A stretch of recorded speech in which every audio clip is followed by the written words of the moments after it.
You're listening to A Glimpse Inside on the Super Power Up Network, the show that affirms for people there is more to life, and it is possible to be happy, inspired, successful, joyous, and free. Welcome to A Glimpse Inside. I'm Wendy Perrotti. You're listening to episode 3 of our 4-part series, Letting Happiness Win. If you've missed any of this series so far, you may want to go back and have a listen. Our last episode, I Just Want to Be Happy, we were talking to Cherese and hearing her incredible story leading up to her 43rd year of life. And we dug into some really good coaching. Today, we're going to find out how Cherese is doing so far and give her some new tools to keep pushing the pebble forward while she continues growing a happier brain. Why do I use the term pushing the pebble forward? Well, there's no bibbity-bobbity-boo in this work that we do. It's not like you read a book or you get some information and you feel that big aha, and then magically your life changes. We've all read enough books and listened to enough podcasts and done enough of this kind of work to know that it doesn't happen that way. Just because we understand and intellectualize and even sometimes get an aha, it doesn't mean that we're able to actualize that work in our real lives. Growth takes both intention and repetition, and that takes time. So what we try to give you a glimpse inside of here on this show is what that coaching process looks like. So we're just going to get a tiny snippet of the work that Cherese is doing and give her some things that she can take in her life moving forward, and trust that she'll keep that repetition going, pushing the pebble forward, and keep growing that happier brain. So if you're working on a reinvention or getting yourself unstuck as you listen to these podcasts, be easy with yourself. This is less about what you're doing wrong and more about building on what's going right and what's going well. So welcome back, Cherese. Good morning, Wendy. How are you? I'm so happy to hear your voice. I'm happy to be here. Thank you. In our last session, you brought up the box. You said that you felt like you were in a box that you had put yourself into, and what you really hoped to start doing from this work was breaking the box. We gave you a little bit of journaling homework about reframing fears, and I'm just wondering what came up from you, where you are with that. Well, the ironic thing is that I didn't do the homework, but I did the homework. Oh, that always happens. It's like magic. Yeah. Tell us about it. I had a conversation with my friend about how in life we think about things and levels that we've achieved and or accomplishments, and we think we've arrived, right? And then until you have an experience and you're like, oh, wow, I really haven't arrived. I've got some work to do, And in that work, in the process, once you get to the next level, that affords you options and different choices.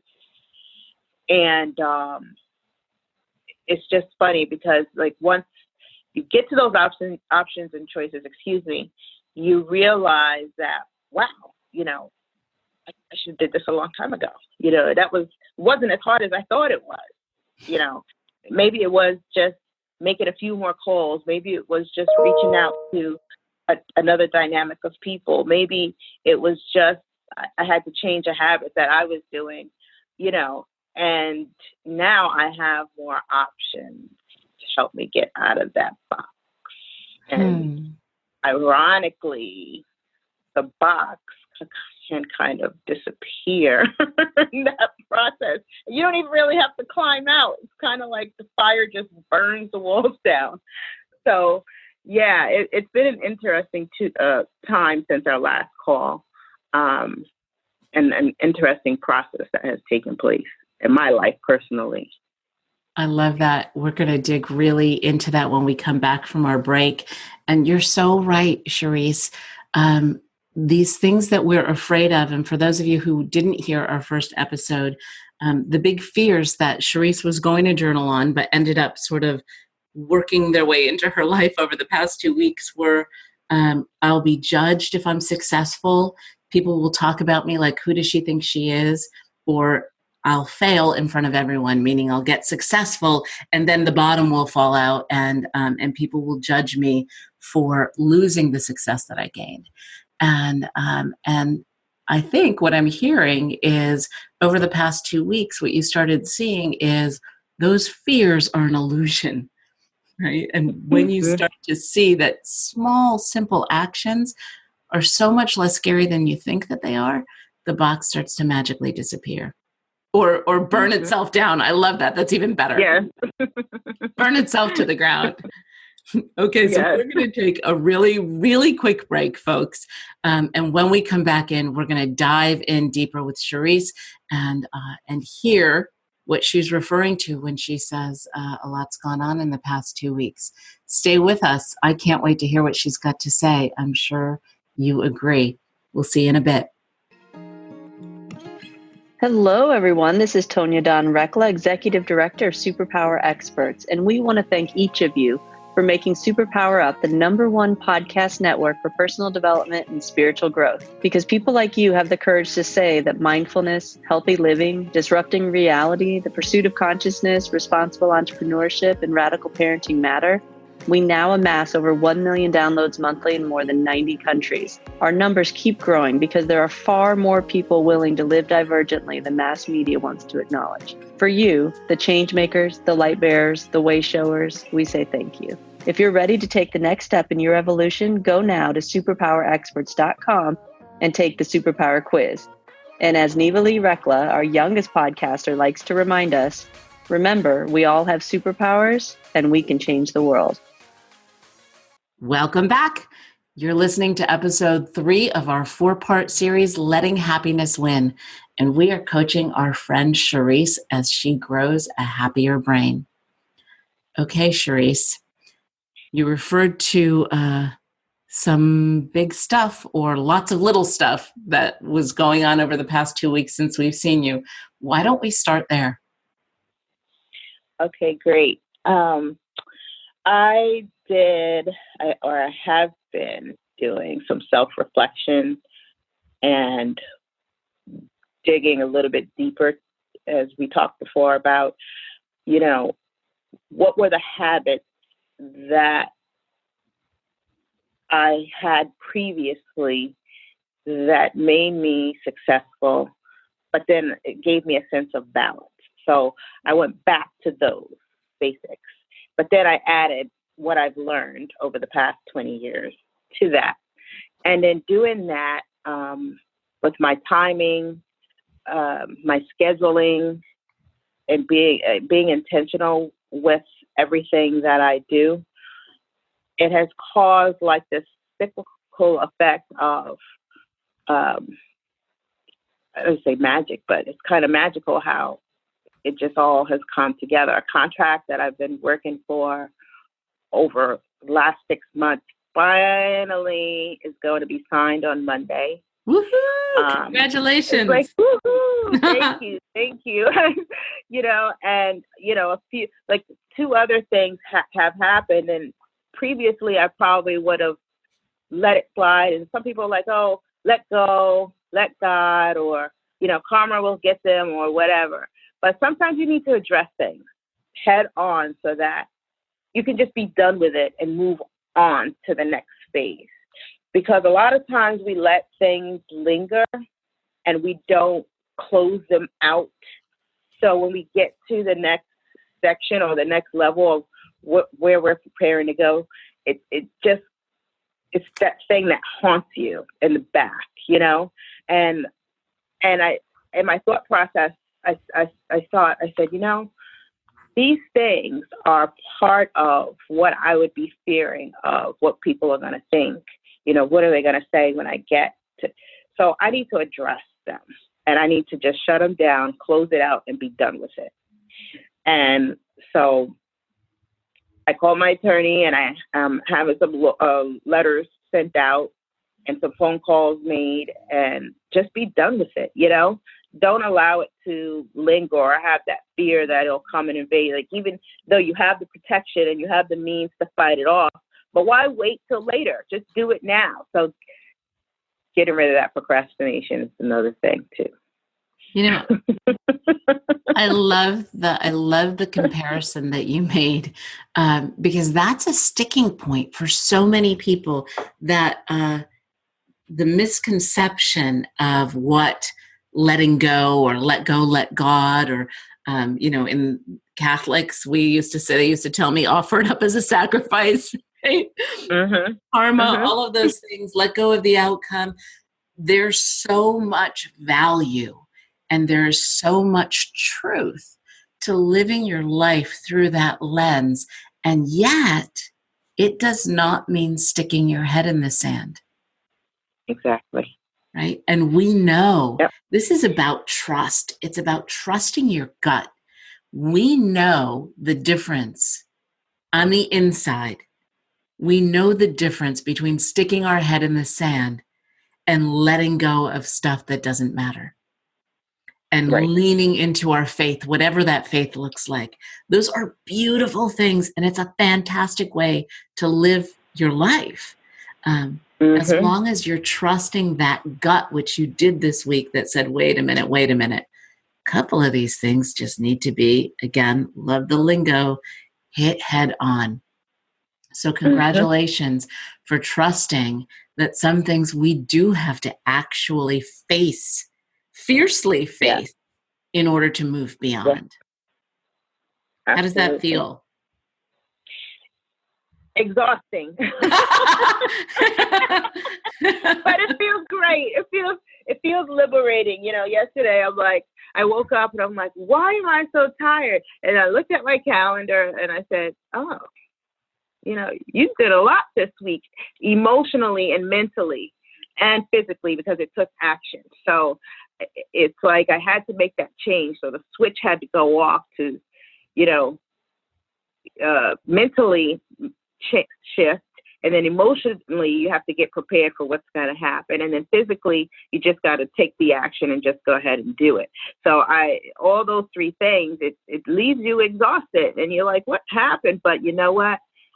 This morning, there was such a calmness, and I'm like, I feel great. And I'm going to keep feeling great because I've got this. I can handle anything that comes my way. And it's just a phenomenal feeling. I love that. I'm going to stop here for a second and give you a little tool and a little bit of information about how your brain and body work so that you can do exactly what you're intending on doing and continue to feel great. So it's possible. It doesn't always happen, but it usually does, that a little backlash comes after the calm. The calm before the storm. That happens physiologically in our bodies too. And you're so in tune with yourself, Cherese. So it's beautiful that you saw that you hit all this stuff head on. And then you said, good Lord, I'm exhausted on every level. I'm physically exhausted. I'm intellectually exhausted. I'm emotionally exhausted. Right? And you noticed it and it feels good and you're feeling really proud of yourself. Okay? Yes. Two things happen here. One, if you're not talking about it, and so for those of you out there who are repeating this in your own life and not working with a coach or having a confidant to talk to about this stuff, you forget to bask in the glory of your achievement. Okay? And when you don't do what Cherese just did here, say, man, am I proud of myself, and give your brain a chance to bask in the glory of it, your brain does this thing, lets it go. Rick Hansen, who's an incredible psychologist and neurobiologist, really cool guy, says our brains are like Velcro for the bad and Teflon for the good. And there's a whole evolutionary reason for this. And we'll get into this in another episode where I've got time to really just talk to you all about that. But really, your brain is wired to hold on to the bad stuff and to let the good stuff slide, because from an evolutionary perspective, we didn't need it. So by taking that moment to bask in the glory of the good, you're embedding it in your memory. Okay, you're actually tricking your brain because you're attaching some emotion and sensation to it, right? The way that it feels. You're tricking your brain to remember it. And so you can build on it in the future. If not, if you don't take the time to do that, it goes away and you forget that it happened. And then when that storm hits, and the storm that I'm talking about, that I'm warning Cherese about, is the storm that happens when we're depleted. Okay, the way that your brain works, again, has nothing to do with Cherese or me or any of you out there. This is the way that we're wired. In the middle of your brain is this limbic system. It's where your emotions are processed. It's where the fight or flight reflex lives. And it's also where your long-term memory is stored. And that's really important here. Okay. Then in that part of your brain that is behind your forehead, that's where your executive function lives. This is the prefrontal cortex. This is where you're thinking. When you know that you're thinking, this is where you're a rock star, where you're living in this thinking and executing part of the brain.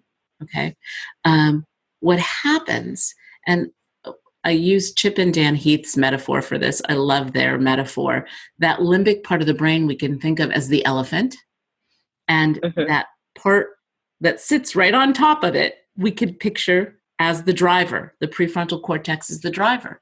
And on a good day, like Cherese had this week, that driver was in charge, told the elephant, that emotional brain, exactly where to go. And the driver was creating new things, not relying on old defaults, right? Remember I said that your long-term memory lives in that limbic brain. That's all the old default behaviors. Okay. So on a great day, driver is a rock star. But what happens when we're exhausted? We're in that limbic part of the brain. Okay. Our brains tend to stay in that limbic system, especially when we're emotionally exhausted, but any kind of exhaustion puts us there. And what happens is, because that's where our long-term memory lives also, we become vulnerable to the old crap coming back. We become vulnerable to old fears creeping in and old default behaviors popping in.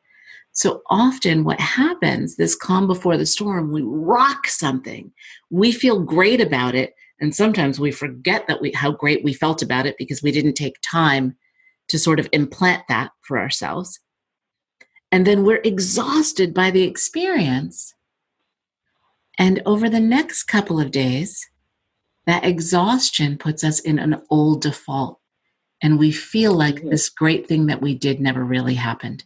And we lose the momentum. Does that make sense? Yep. Right? You've been there before, haven't you?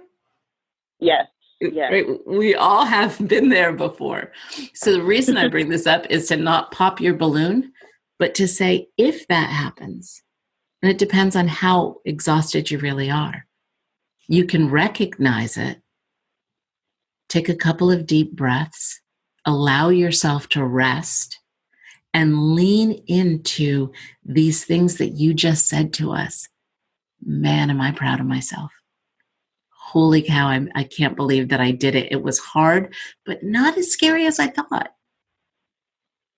And in doing that, you're unspooking that elephant, right? You are making that limbic system feel like, okay, you know what? Everything is okay. I am in a newer, better place. And you can allow yourself to sort of ease back into the calm that you're feeling right now. Absolutely. Make sense? Yes. Okay. So that's not any work that I'm asking you to do. It's just something that I want you to be aware of so that if some of that old stuff creeps in, you recognize why. Has nothing to do with reality, has to do with old defaults just coming to light because you're in your emotional brain because you're exhausted. Go ahead and rest and think about all the good things that you accomplished this week.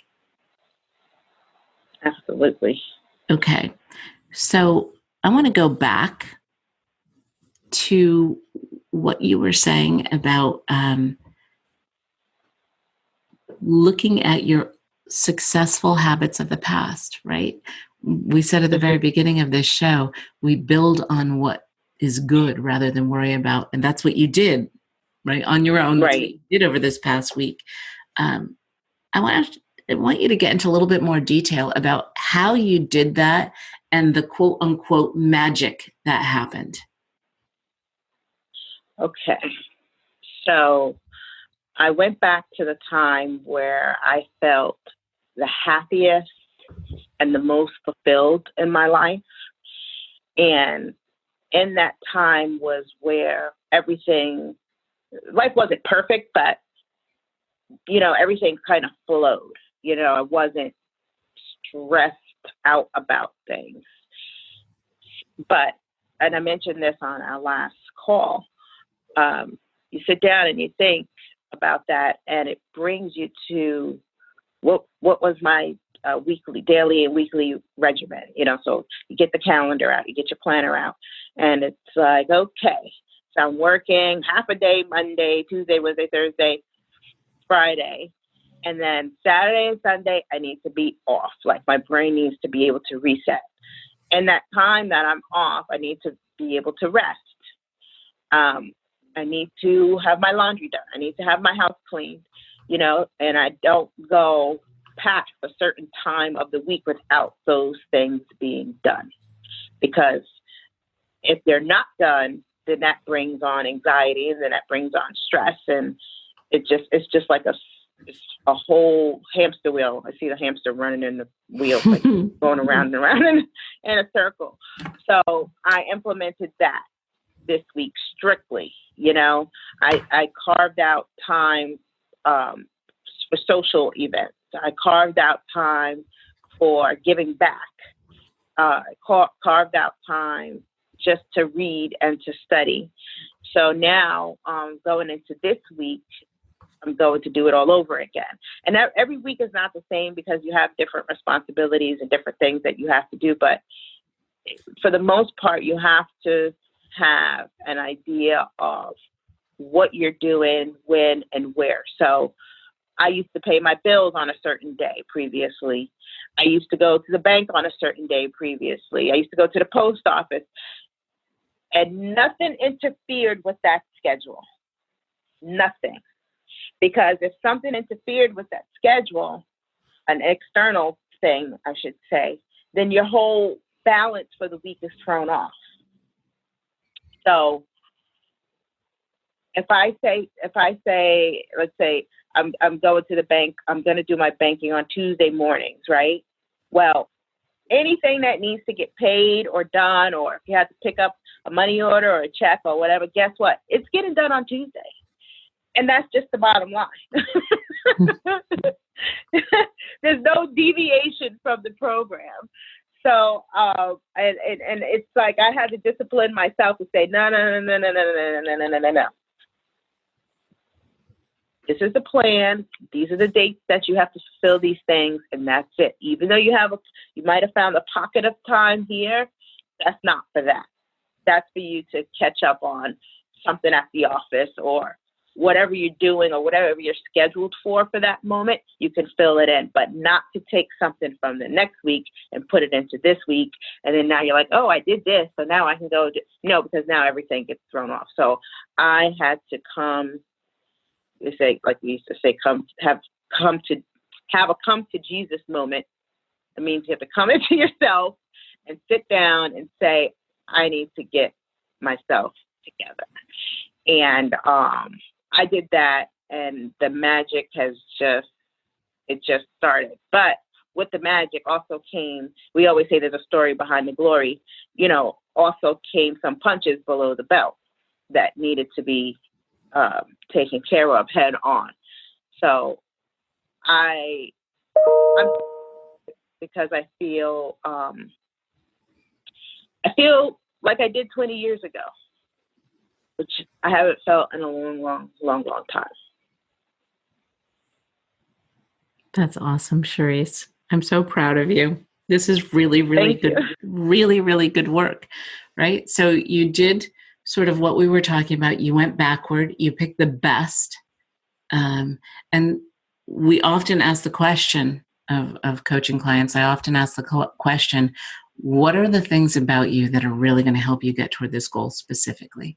What are the things about you that are specifically going to get in your way of getting in the goal? And you sort of, in your own way, addressed both of those over the past 2 weeks, right? You looked at, okay, when I personally was at my best, I had a very regimented schedule, right? I had specific days that I did things, and I had free space, and I made sure that I did things in a certain order, and that worked for me, and I was on top of the world, okay? So bringing that back into your life, it works for you. You don't need to reinvent the hamster wheel, right? That works for you. And then on the flip side, that procrastination or sort of getting excited about something and forging ahead on one thing and then letting other things kind of crap out and wither is one of the things about you that gets in the way. Right. And so again, what you did was you used the scheduling, because that really works for you. Time blocking really works for you to move beyond that. Right. Is that what I'm hearing? Right. Okay. Yes. And then when you refer to magic, you said you got a contract. What else? What else was the magic? We were able to have, we're planning this event for a fundraiser for July, which has like a series of events leading up to that. Well, I was asked to chair one of the events that is going to be held in May. And then I'll give you an example. I met with one of the ladies that's in charge of putting it together on Wednesday. And the guy that we were meeting who was going to give a donation so she ran late. She was 10 minutes late. And I was like, okay, no problem. I'll meet you there. So I got there, and the gentleman that we were meeting had an emergency. So he had to go. But he had called me and said that he'll be back in an hour. So we spoke to one of his employees for a while, and she gave her all the information and stuff. And then he ended up, being there after all and talking, and it went smoother than what we anticipated, because we thought it was going to be a big deal for him to be able to participate and stuff. And he's like, oh, no, I do this all the time. Yeah, we could do this. And we all looked at each other like, oh, wow, how awesome. So it's just, effortlessly, when you kind of let things flow and you don't get all agitated about minute things that you can't control, things just happen, And even our event that we had last night, the weather here was really bad. It was like snow and then black ice, and here they don't really treat the roads. So a lot of people didn't come to the fundraiser, but it was still successful because we had about 75%. And everything flowed nicely. And at the end, it wasn't raining anymore. It was just crisp and cool. And everyone, we all left, and the emails were coming out this morning. It was a great event and everything. So I'm like, even after all that I went through this week, handling my own personal stuff, everything that I was doing on the outside was a success. So in that, I feel fantastic. I feel absolutely fantastic. So part of that magic is what happens to our concept of time, right? Mm-hmm. When we're so stuck in fear and minutia we feel like, good Lord, I will never get it all done. It's never going to happen. How am I? I don't have time. And so we automatically say, okay, that means I'm not going to have clean clothes this week, or I am not going to make it to the bank. And we start to shuffle things around, and we put fear, the fear of time and the stress of it in front. And that is an illusion as well, right? What we find time and time again, every client that I work with, when they let go of the reins, but continue to take action, right? Let go of that fear and just take action toward that goal in a regular, ongoing, incremental way, fearlessly, magic happens. All of a sudden, holy cow, you had time to rest. You had time to recharge your home life, make sure your house was cleaned up and your laundry was done. You enjoyed some of the weekend. You read, you socialized. You did all of that and rocked your work world, right? Which was the thing that was sucking all of your time before and not making as much of an impact. Right. That's the real magic. And that's what leaning into what we're afraid of and flipping it so that the box dissolves or the cage disappears. That's what we get from it. Right? And I want our listeners, and you as well, Cherese, because I know that you're continuously learning and growing and adopting new things in. What works for one person does not work for every person. Okay? So this is about trust. It's about trusting your gut and building on what works for you. There are tons of people out there right now, I guarantee you, in our listening community who are jotting down, okay, I need to time block and I need to do this at this time and this, and their personality is going to fight against that, and they're going to be frustrated and feel like a failure. For some people, it's better to have a rolling goal of a rolling checklist that rolls from one day to the next, as long as they're constantly checking things off and making sure that they have certain benchmarks. For some people, that works best, right? Because time blocks make them feel trapped. For other people, time blocking as a strategy is absolutely ideal and gives control in any kind of chaos. Right. So the important thing here is that you trusted what worked for you. You built on what worked in the past, right? And you adapted it to your current world, right? By taking what you've learned from then until now and adding that in. That's why you're feeling so great, my friend. Okay. So before we let you go on this huge triumphant whoop whoop, I want to make sure that you have the tools to keep this rolling forward. What, if anything, is itching in the back of your head that's saying, I'm concerned that this might throw me off? And I want you to do the same thing that you did with the positive stuff.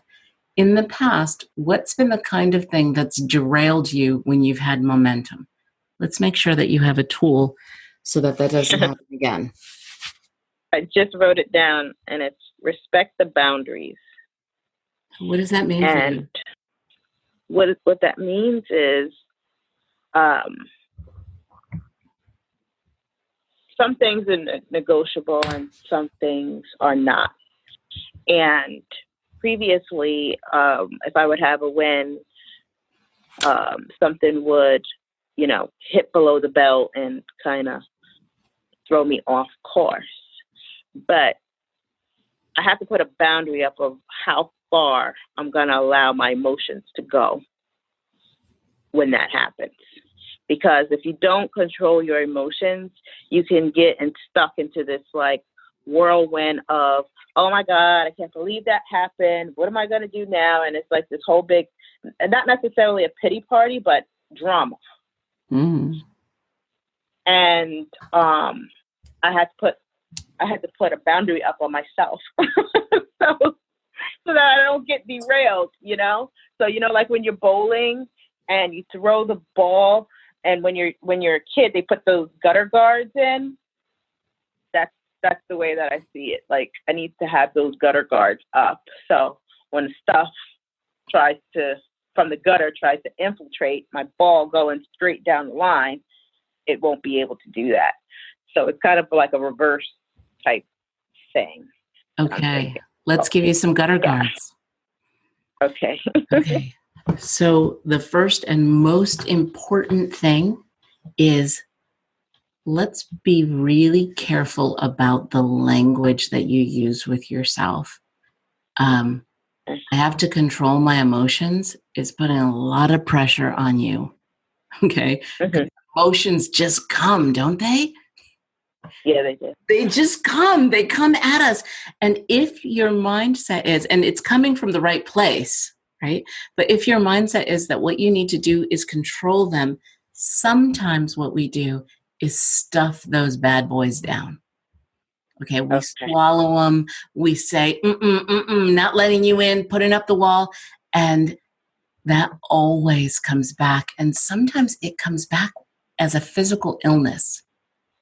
Mm-hmm. Okay, so the last thing on earth we want you to do is feel like you need to control those emotions or stuff them down. Okay. Okay. So the language that I'd like you to use is, or consider using, is, I'm going to learn to shift my emotions to ones that serve me and the situation at hand. You hear how different that is? Yeah, I like that. Okay. And the way to do that is really simple, Cherese, but I'm not going to lie, it's not always easy. Okay? Yes. So the way to do that is by shifting the thought. Mm-hmm. Mm-hmm. Okay? So, and sometimes you have to even go back beyond the thought to the belief, right? So if you believe that there's something inherently wrong with you, then you're going to have thoughts that say, good Lord, I'm a fraud, or I'm this, or I'm that. And that's going to lead to emotions, right? That all of a sudden well up. Okay, so if we were to put that in a real life scenario, some woman that you know that for whatever reason really triggers you, like you feel like she doesn't like you or she judges you, and maybe she does, we don't know what's in her head and we don't care, quite frankly, but what you feel like is that she's kind of horrible to you. Okay, and so now you're thrown into a situation with this woman on a day that you've got something really important that you want to accomplish, and guess what? You're tired. Okay, so the elephant's a little bit in charge. You're exhausted. Right. This is when those emotions come up, right? The thoughts of, she's thinking, who does she think she is? Or she's going to laugh at me. She's just waiting for me to fail. And what if I do? And what, all these old fears start to resurface when we're in those kind of situations. No matter how we're rocking our world, it happens to all of us. Okay. And so when that emotion comes up over you in this kind of situation or any other, you dial it back to say, okay, what's the thought that I'm having? I'm having a thought that this woman is judging me and thinking, who the hell does she think she is? So the first question you ask is, what's the thought behind this emotion? Okay. And then you're going to break it down to the facts and the stories behind that thought. And for those of you who are listening in, we have done facts versus stories. It's in our toolkit on the website. It's not the tool we're going to give you today, but it's out there for you. You're going to break down the facts versus the stories. And a fact in this case is anything that any other human would agree is exactly the same thing. Everything else is a story. So if this woman said, "Hi, Cherese," or "Hi, Cherese," the fact is the woman said, "Hi, Cherese." The story is she was condescending because she might not see it that way, right? So if any other person on earth might interpret it differently than you do, it's a story, no matter how true it feels, okay? And we're not saying that it's not true. We're just saying that it's your truth, that there are other ones out there. Right. Okay? The moment we recognize there are other truths out there, you have the opportunity to shift to one that serves you. So the woman said, "Hi, Cherese," and you can list out all the different facts of the situation. We didn't create a really robust story here, but you'd list out all the other things that she said or did, or that you said or did, or we were standing in a coffee shop, I'm on my way to a big event. All of those are facts. Okay. And then you ask yourself the question, what are the possible stories? Any possible stories about these facts? You could make up some outlandish ones, right? You could see ones that might possibly exist. She is having a really great day and she's feeling like wonderful about herself. And that's why she sounded that way to me. I'm having a really horrible day and I'm feeling not so great about myself. And that's why she sounded that way to me. She's actually an alien from another planet. Like whatever stories you want to make up, it doesn't matter. Like it truly doesn't matter in this situation. What matters is that you recognize that the facts are the facts and everything else is a story that creates emotion. Yeah. And the emotion is what creates an action or an inaction on your part. So it's not about tamping down the emotion. It's saying, gosh, I feel judged. I feel sad. I feel angry. Okay, what are the facts and what are the stories about it? And then what is a story that feels equally true to me that is going to help me move forward rather than keep me stuck here? So we're not doing any suck it up buttercup. That is a thing of the past. Right. That stuff makes you sick, okay? We don't want you sucking it up. When the emotion comes, what's the story I'm telling myself about this situation? What are the facts here? And what's a story that feels equally true that will help me move forward? Does that make sense? Absolutely. Okay. So that's something to practice. Okay. And I'm going to give you actually 2 little pieces of homework since we're moving forward from here. Although I hope that you'll come back on the show again at some point and tell us what's up with you and how you're doing. Yay, absolutely. Yeah, we'd love to hear it.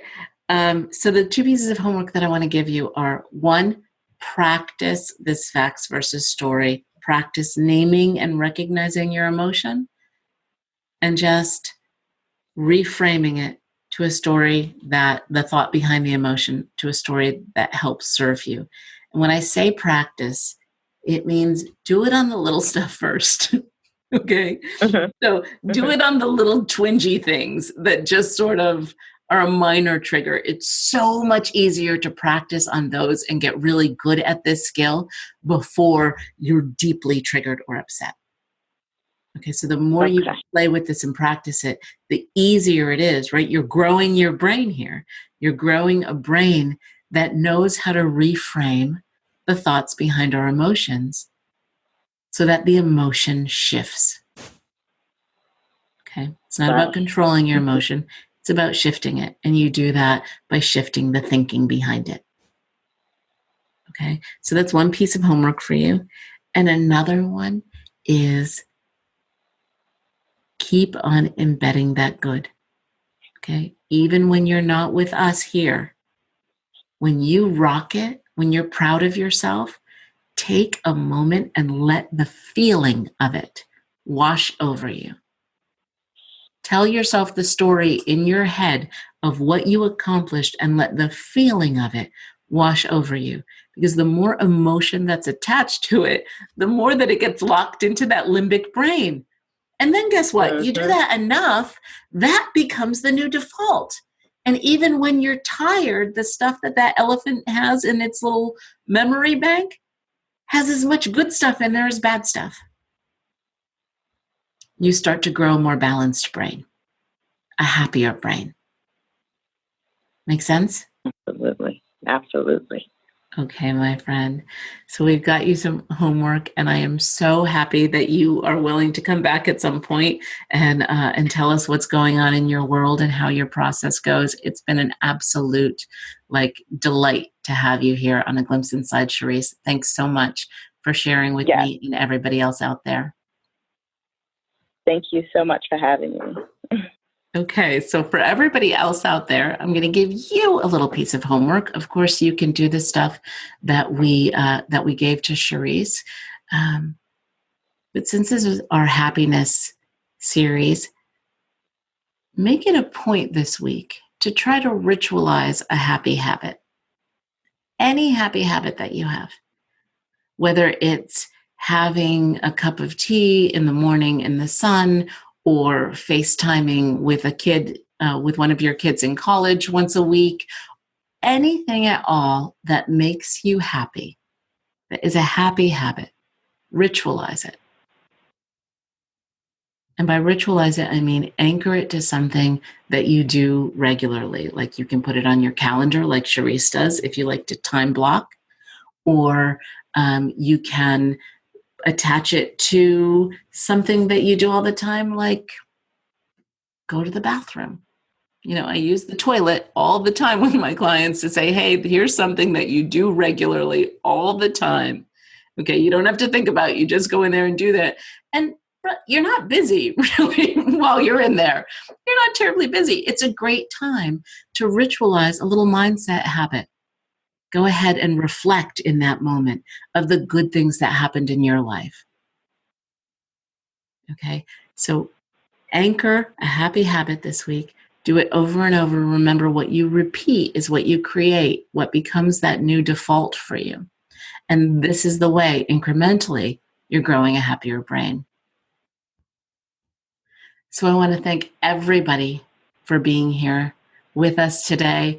And for those of you who this really resonates for, if you're saying, wow, I really need or want some growth in my life, I'm in the middle of reinventing, or I'm grappling with being a little bit stuck. Some people just have this feeling, this inner knowing that there's something more for them, but they can't quite put their finger on it. You can come here onto A Glimpse Inside, just like Cherese did, and get coached and hang out with me here for a couple of weeks. It's free. And while you're getting specifically coached on what's going on in your life, just like Cherese did, you're also helping everybody else out there by sharing your story and your process. It's super duper easy to sign up.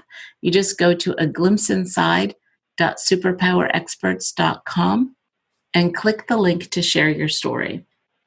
If you'd like to be anonymous and don't want to use your real name, you absolutely don't have to. And maybe you want to just use that link to tell your story and get a little feedback and not be a guest on the show.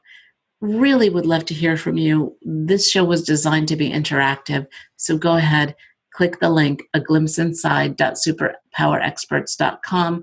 All of the tools that we have on the show are there. You can go to each episode and click on them. They'll bring you to a page where there's a whole toolbox. All of that is free for you. Love for you to engage. On our next episode, and it's the final episode of the Letting Happiness Win series, the fourth of our 4-episode series. I'm chatting with Lionel Ketchian. He's the founder of the Happiness Club, and if you haven't heard of it, it's a not-for-profit organization that has over 1,000 chapters across the globe. Lionel and I are going to talk about finding happiness at work. I hope you'll join us. Until then, big love.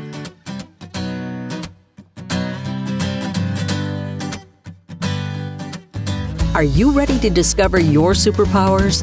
Go now to superpowerexperts.com and take the superpower quiz today.